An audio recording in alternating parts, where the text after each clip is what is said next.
When we talk to prospective clients here at the Trichotillomania Relief Specialists, one of the very common questions we hear is trichotillomania always the result of something that happened in a person's life that was psychologically traumatic? If you or a loved one have been suffering with out of control hair pulling for any length of time, you yourself may have wondered the same thing, as in, wow, could all this have started by something happening to me that I don't even remember? Or you may have thought to yourself, yeah, I do remember there was this thing that happened. I wonder if that's what started it all. Now, these are all good questions, and I hear them so often, I'm going to respond to these questions for you next. So as part of our Trichotillomania Q&A series, I'm going to answer what has been a fairly common question for lots of hair pullers, and that is trauma always at the root of this problem? No pun intended.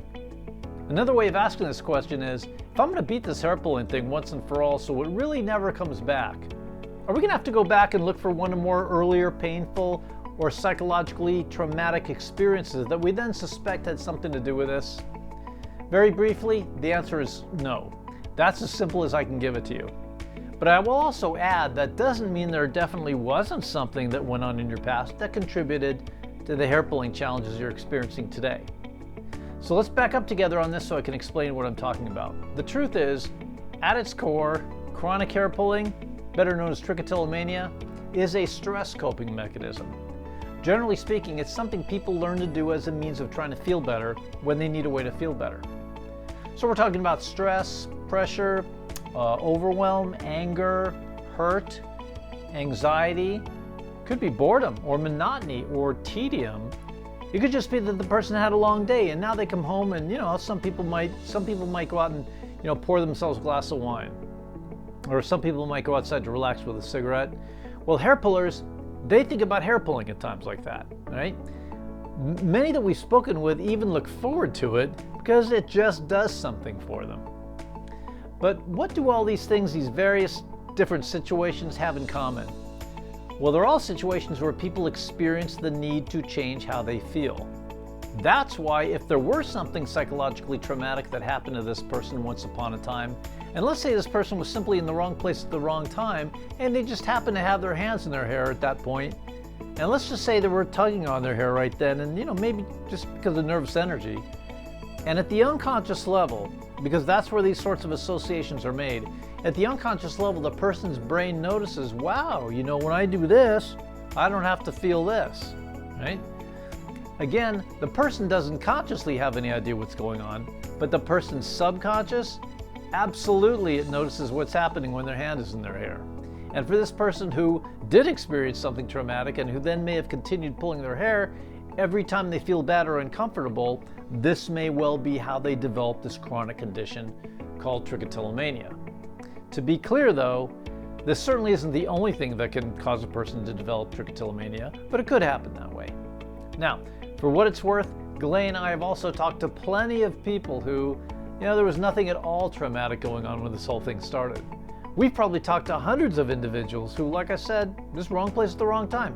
We've talked to people who maybe it was nothing more than they were just in the back seat of a car on a long drive home in the middle of the night and just sort of zoning out, and they may not even been aware of it. But that's when they started pulling on their eyebrows or eyelashes or maybe the hair on their head. And by the time they got home, they were all gone. And so often, the person who'd been doing this, they're just as surprised to learn what happened as their parents are. Right? So it could be even as innocuous a situation as that led to this person developing the habit of hair pulling. Nothing at all traumatic about it. So the short answer, there could have been something traumatic at the inception of this thing, but it's just as easily the case, could have been anything else. Right? But now let's think about it. What do all these setting events have in common? The traumatic and the trivial. Well, these people, again, were just in the wrong place at the wrong time. I'll give you an example. Imagine someone who, at age 8, a kid, is sitting in the middle of class. It's like 1:30 in the afternoon, and they're bored out of their mind. And again, quite possibly without even realizing it, their hands are in their hair, and they're just sort of tugging on it, maybe pulling some out. Some stimulation is better than no stimulation, right? I mean, again, they're not deciding any of this consciously, but keep in mind, again, there's always a reason why people do what they do. Or maybe another kid, same scenario, in class, listening to the teacher yammer on about this and that. They have no interest at all in what's being discussed. And this youngster just sort of looks off to the side and notices, wow, you know, what's that girl doing over there? What's she doing with her eyelashes? Is she pulling on them? Huh, I wonder what that would be like. And for no better reason than that, you know, she's curious, she's bored, and she starts to tug on her eyelashes, and, you know, at least it's something to do. You think this is far-fetched? I can't tell you how many times Clay and I have heard this very story from our clients when we're talking about how this whole thing got started. And so this woman we're talking about, now let's say she's 45 years old, and she's been pulling since she was 8. And by now she's been everywhere to try to get help for this. She's tried everything she knows how to beat this thing. She may have given up hope. She may be half bald by now. She may have awful self-esteem. She may feel terrible about herself. Her whole life may have turned out this one terrible way when, think about this for a second, what if on that one day she was in classroom and saw this other kid tugging on her eyebrows, what if she had never gone to school that day? What if, as fate would have it, she was not feeling well and she just stayed home from school that day?